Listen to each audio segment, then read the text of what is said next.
Assalamualaikum warahmatullahi wabarakatuh. Salam sejahtera bagi kita semua.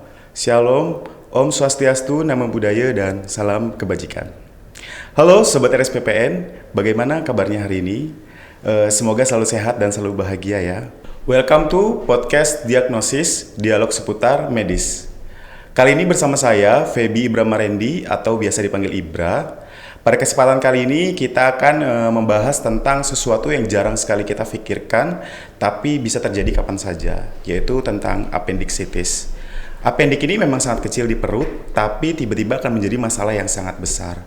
Nah, mungkin teman-teman pernah merasakan nyeri nih pada bagian perut yang cukup mengkhawatirkan, tapi tidak pernah tahu nih apa alasannya. Apakah ini bagian dari appendicitis atau ini hanya kembung-kembung biasa? Nah, pada episode kali ini kita akan bahas semuanya, kita kupas tuntas mengenai appendicitis yang sangat misterius ini. Dan tentunya saya tidak sendiri, saya bersama narasumber saya yang sangat luar biasa sekali, yaitu Dr. Pangeran Aitara, spesialis bedah, yang mana beliau saat ini berpraktik di RSPPN Sudirman. Nah, mungkin tidak perlu lama-lama, kita langsung saja sambut narasumber kita pada hari ini. Halo dokter, selamat pagi dok. Selamat pagi Ibra. Pagi. Gimana nih dok kabarnya hari ini dok? Baik. Alhamdulillah luar biasa ya dok ya. Dok, hari ini kan kita akan membahas tentang appendicitis nih dok. Oke. Sebelum kita masuk lebih dalam nih dok, apa sih dok sebenarnya appendicitis dan mengapa seseorang itu bisa mengalami kondisi yang namanya appendicitis ini? Oke. Pertama appendicitis itu merupakan infeksi ya, infeksi dari appendix. Appendix itu semua orang punya, kita semua punya organ appendix itu. Kalau bahasa Indonesianya mungkin disebut umbai cacing. Jadi itu suatu tambahan dari usus, perpanjangan usus di perbatasan usus halus dan usus besar. Jadi ada usus yang kecil tambahan, itu kita sebut appendix, dan apabila terjadi infeksi itu kita sebut appendicitis. Dan untuk ini dok, bagaimana orang bisa terkena itu dok? Pertama mungkin yang paling sering penyebab dari appendicitis itu adanya sumbatan. Jadi karena organnya itu kecil sekali, lumennya kecil, jadi kalau ada sumbatan masuk ke dalam lumennya itu, dia membuat cairannya nggak bisa keluar dari lumen itu, kemudian akan membesar, bengkak, kemudian menjadi infeksi gitu. Nanti ada perjalanan penyakitnya lagi. Nah untuk biasanya sumbatan itu bisanya dari apa sih dok? Apakah dari makanan, apa dari pola hidup? Paling sering itu kalau sumbatannya kita sebut fekalit ya. Fekalit itu jadi dari kotoran yang mengeras gitu. Jadi mengeras ya dok ya? Betul. Jadi ada yang masuk ke dalam lumen usus buntu itu, kemudian dia akan membuat sumbatan di situ. Oke, berarti appendicitis ini bisa dikatakan sebagai infeksi ya dok ya? Betul. Yang terjadi pada usus ya dok ya? Usus buntu. Usus buntu ya dok usus ya? Buntunya Appendix itu bukan, tadi ya? Ya, okay. appendixnya itu. Yang menyebabkan nyeri mungkin ya dok? Nyeri, gejalanya nyeri. Nah dok, untuk appendicitis sendiri nih dok, ada jenisnya nggak sih dok? Jenisnya ada, kalau kita baca beberapa literatur, ada yang disebut appendicitis akut, appendicitis kronis, kalau tergantung dari jalannya penyakit, dari waktunya ya. Akut itu dia dalam beberapa jam dan hari, kalau kronis itu bisa lebih dari 1 minggu. Kemudian juga bisa pembagiannya itu ada yang appendicitis yang tidak, ada yang tanpa komplikasi atau yang dengan komplikasi. Berarti dok. Nah dok, seperti yang saya katakan di awal tadi nih dok, mungkin teman-teman kan pernah merasakan nyeri pada bagian perutnya yang cukup mengkhawatirkan nih dok ya. Nah mungkin teman-teman nggak pernah tahu nih dok, sakit yang mereka alami itu atau nyeri yang mereka alami itu apa bagian dari appendicitis nih dok. Nah untuk ciri-ciri dari appendicitis ini dok, bagaimana sih dok gitu? Iya, nyeri perut itu kan emang banyak sekali ya. Jadi kalau kita emang mendapatkan keluhan nyeri perut itu luas sekali, jadi bisa kemana aja. Makanya kalau appendicitis itu ada kekasannya sebenarnya. Dari patofisiologinya itu dia nyerinya biasanya kita akan mengeluh nyerinya pertamanya di pusat atau di ulu hati. Ulu hati ya, dok. Kemudian dalam beberapa jam dia akan berpindah nyerinya, berpindah ke perut di bagian kanan bawah. Itu khas sekali. Apabila ada nyeri yang seperti itu, perlu kita pikirkan adanya infeksi di usus buntu. Kemudian tambahannya lagi mungkin ada gangguan seperti mual atau muntah, atau dengan keluhan mencret, atau dengan bisa juga dengan keluhan susah buang air besar. Jadi kalau ada gejala-gejala seperti itu, bisa kita langsung dari anamnesis sebelum kita periksa, kita bisa mikir, oh kemungkinan ini Appendicitis. infeksi dari usus buntu. Oke, siap dokter. Nah, untuk appendicitis ini dok, biasanya kondisi ini tuh bisa dialami oleh siapa sih dok? Apakah hanya usia anak-anak, remaja, dewasa, atau bahkan hanya lansia aja? Kalau sebenarnya semua usia bisa, cuman yang terbanyak itu usia 30-40 tahun, dewasa 30-40 tahun. Dewasa. Paling sering lebih banyak pada laki-laki dibandingkan perempuan, tapi bisa untuk semua usia dia bisa timbul. Berarti sebenarnya bisa mengenai siapa saja ya dok ya? Bisa mengenai siapa Yang tidak saja. menjaga pola hidup sehatnya lah intinya lah gitu ya. Betul. Betul. Nah dok, untuk ini dok, ketika seseorang yang mengalami appendicitis nih dok, apakah dia harus langsung segera berangkat ke rumah sakit atau bisa ditangani di rumah sih dok untuk ini dok? Kalau ditangani di rumah, saya rasa enggak ya. Kalau dulu sebenarnya pengobatannya kita dilarang untuk memberikan anti nyeri karena akan menyamarkan gejalanya. Cuman kalau emang ada gejala yang seperti saya sebutkan tadi, ada nyeri yang perut yang berpindah, yang tidak hilang, kemudian ada gangguan pencernaan seperti mual muntah, ada demam, ada gangguan defekasi atau buang air besarnya ada gangguan, lebih baik sih jangan ditanganin di rumah, lebih baik dibawa ke pusat kesehatan, bisa ke puskesmas, bisa klinik, bisa ke rumah sakit. Karena supaya tahu ya dok ya apa penyebabnya dan Betul, segera ditangani ya dok segera ya. ditangani lebih cepat, lebih baik. Supaya tidak berdampak yang jauh kemana-mana gitu. Nah dok, untuk ketika kita ingin mendiagnosis pasien nih dok, seseorang, kira-kira apa sih dok pemeriksaan yang harus dilakukan gitu kan? Di mana? Di rumah sakit? Di rumah sakit gitu kan. Karena kan kalau kita mau mendiagnosis kan biasanya ada pemeriksaan penunjang nih dok ya kan. Penunjang apa aja sih dok biasanya yang bisa dilakukan untuk Ya kalau appendix ini sendiri? diagnosis yang pertama selain penunjang pasti kita dari anamnesis yang pertama, kemudian dari pemeriksaan fisik, kemudian dari pemeriksaan penunjang ada laboratorium atau pemeriksaan penunjang radiologi itu umum. Kalau untuk appendix kita biasanya minimal itu ada pemeriksaan darah lengkap. Kita mau periksa sel darah putihnya dan neutrofilnya, kemudian minimal kita mungkin pemeriksaan foto polos abdomen.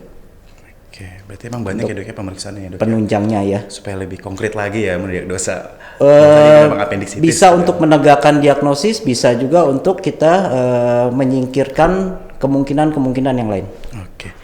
Nah, kalau misalnya appendicitis tidak segera ditangani dengan cepat nih dok, kira-kira berdampak apa sih dok bagi orang yang sedang mengalami kondisi appendicitis ini dok? Ada resiko ya, saya nggak sebut semuanya akan seperti itu, cuman ada resiko karena emang dia organnya sangat kecil, kemudian misalkan ada sumbatan, ya resikonya terjadi perforasi atau dia berlubang, pecah gitu. Karena dia semakin ada sumbatan, semakin ada tekanan gitu dari dalam karena organnya kecil, resiko perforasi atau resiko pecahnya tinggi sekali. Nah, kalau misalnya ketika memang sudah terdiagnosis seseorang itu appendicitis nih dok, untuk tindakan selanjutnya itu apakah harus dilakukan pembedahan dok? Apakah ada cara lain selain pembedahan sih dok? Kalau sudah terdiagnosis pasti saran yang terbaik pasti diangkat, dilakukan pembedahan. Iya betul, karena sebenarnya ada juga dia yang non operatif, cuman dengan antibiotik, cuman kalau di fasilitas di perkotaan saran yang terbaik tetap pembedahan. Oke. Nah, ketika memang sudah dilakukan pembedahan nih dok, untuk fase pemulihan itu kira-kira butuh berapa lama tuh dok? Pemulihan pasca operasi. Ya, betul, pasca operasi cepat sih, mungkin kita pasien mungkin dirawat sekitar 1-2 hari udah bisa rawat jalan. Untuk pemulihan sampai benar-benar bagus mungkin sekitar 2 minggu sampai 1 bulan sudah bisa beraktivitas gitu ya dok ya? Beraktivitas mungkin bertahap ya. Jadi mungkin kalau operasi kan tetap beraktivitas mulai dari ringan dulu. Untuk sampai benar-benar bisa beraktivitas berat, olahraga berat itu mungkin sekitar 1 bulan. Ya, kita kan tahu bahwa saya memang teman-teman di rumah ini kan backgroundnya dari yang pekerja ya dok ya. Iya. Terus ada yang mahasiswa juga mungkin. Jadi mungkin setelah informasi ini teman-teman juga bisa tahu nih bahwasanya memang pasca operasi itu pemulihannya tidak begitu lama gitu kan, sesuai dengan kondisi tubuh masing-masing mungkin ya dok ya. Ya, Pemulihannya. Terus dok, kira-kira apakah ada resiko untuk appendicitis ini terulang atau kambuh gitu dok kalau bahasa ininya? Setelah dilakukan pengangkatan, dok. Enggak loh. Mungkin bukan berulang ya, mungkin lebih ke arah komplikasi mungkin ya. Kalau berulang sih enggak ya, karena kalau sudah diambil kan dia kan nggak mungkin ada lagi. Jadi kalau untuk akan timbul appendicitis lagi enggak gitu. Cuman kalau ditanya komplikasi mungkin ada, cuman nggak terlalu sering gitu. Oke, berarti resikonya nggak ada mungkin ya dok ya, karena udah diangkat itu. Kalau setiap tindakan operasi pasti ada resiko, pasti ada resiko terjadi infeksi segala macam. Cuman kan kita meminimalkan resiko-resiko itu. Oke, betul.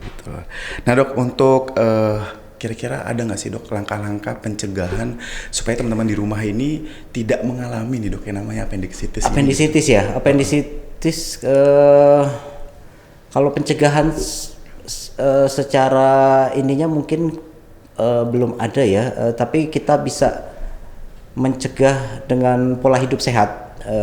Yang pertama mungkin harus makan teratur, kemudian hidrasinya cukup, minum air putih yang cukup, kemudian dietnya juga harus cukup serat. Ya, ada beberapa literatur yang cuman untuk penelitian secara pastinya sebenarnya nggak ada untuk pencegahan appendicitis, cuman ada beberapa literatur yang menyarankan seperti itu. Jadi makan teratur, hidrasi cukup, air putih cukup, kemudian tinggi serat, diet tinggi serat. Oke, itu buat teman-teman di rumah ya mungkin ya, biar bisa menjaga pola hidup sehat lagi gitu kan, dengan supaya menambah makanan berserat gitu kan, untuk menjaga juga pola makannya. Karena sekarang kan nih dok, makanan-makanan sekarang ini fenomenanya lagi banyak banget kan dok di luar sana kan, Makanan apa? Pedas gitu kan, karena Ya, anak muda zaman sekarang tuh lagi pingin banget makan makanan yang pedas gitu. Makan pedas, makan saji, yang gitu kan. mie-mian Ya, yang mie-mian susah, gitu kan. lebih susah dicerna ya dibanding mie itu kan lebih susah dicerna. Jadi sebenarnya ya bisa mengarah ke situ. Bisa ya. Oke. Nah dok, ada perbedaan nggak sih dok untuk pembedahan pasien appendicitis pada orang dewasa dengan anak-anak nih dok? Untuk pembedahannya nggak ada sih, mungkin lebih ke teknikalnya aja. Ada mungkin bedanya di insisinya, tempatnya, letaknya, mungkin bedanya di situ. Cuman untuk teknik pembedahan di dalamnya sendiri tidak ada perbedaannya. Oke, terakhir ya dok ya. Boleh. Di sini ada apa sih dok saran dokter untuk teman-teman di rumah atau masyarakat di rumah nih supaya mereka tuh mengenali itu tanda-tanda awal dari appendicitis ini? Oke, untuk tanda-tanda awal untuk appendicitis ya biasanya itu tadi yang saya sebutkan di atas, ada nyeri perut yang awalnya itu dia munculnya di ulu hati atau di tengah, kemudian dia berpindah ke sebelah kanan bawah. Kemudian ada rasa seperti mual, ingin muntah, atau dengan ada gejala demam, ada gangguan defekasi, buang air besarnya nggak teratur atau mencret, bisa seperti itu.